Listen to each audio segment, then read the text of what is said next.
A few days ago, I shared a question on my Twitter account. What do Armenians want? A large number of Armenians responded to this tweet. There were very interesting and even ridiculous answers. That's why today I want to talk about what Armenians want. From sea to sea, Great Armenia, the world's oldest nation, the first Christians, the people with the oldest alphabet, the first inhabitants of the Caucasus, and the people who were subjected to the genocide in the 20th century, and the world's most powerful lobby. We often hear these thoughts almost every month, every week and every day. Armenians talk about it in the world media, social networks and international conferences, and try to prove something to the world. They are trying to convince the world that Armenians lived here when there was no one on the planet. They want to prove that people in the world spoke Armenian language for the first time.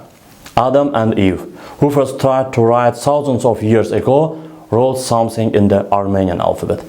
And finally, the Armenians claim that because of these advantages, the Turks wanted to wipe them off the face of the earth in 1915 and were subjected to genocide as a nation. We have been hearing these views for years, but does the world believe this? Which country or nation in the world will confirm that the oldest people were Armenians? Do you think such a thing is possible? This is something beyond nationalism. I don't know the name, but it is not normal. I wonder which people and scientists of the world accept the idea that the oldest alphabet in the world is the Armenian alphabet. Can any nation in the world love itself at this level? And is this normal?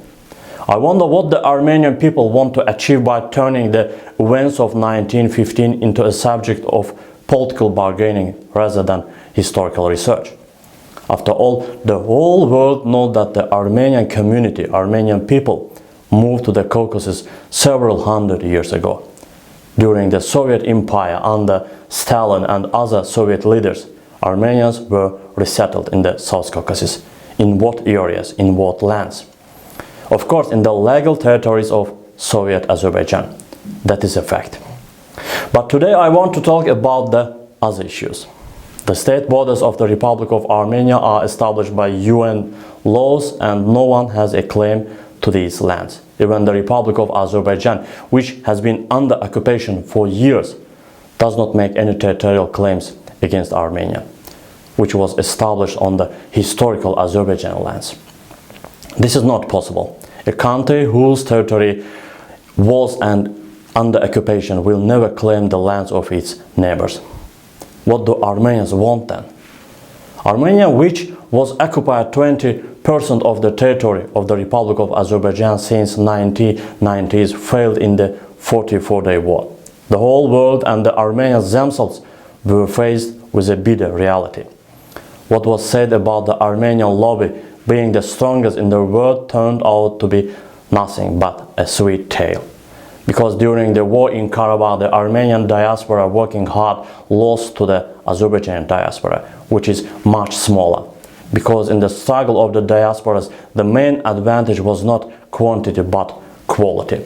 And from this point of view, the properly organized Azerbaijan diaspora could easily beat the Armenian rivals.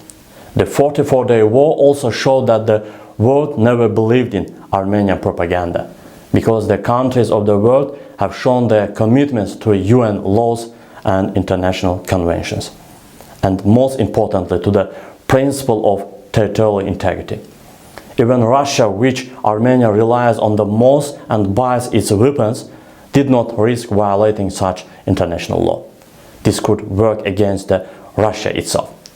I wonder if the Armenians who lost the Karabakh war were reconciled with reality. The events in the region in recent weeks showed that the Armenian community does not want to draw conclusions from the recent events. And thousands of Armenians marched in Karabakh on February 20 in a city called Hankandi by Azerbaijanis and Stepanakert by Armenians. The rally, accompanied by the flags of Armenia and the unrecognized and de facto non-existent Nagorno-Karabakh Republic, chanted slogans against the Republic of Azerbaijan and declared Karabakh an independent country. This is an open provocation and completely contradicts the provisions of the November 10, 2020 agreement. But don't Armenians understand this and think that such actions could have more serious consequences? We all saw what happened in the region after the statement of Karabakh is Armenia.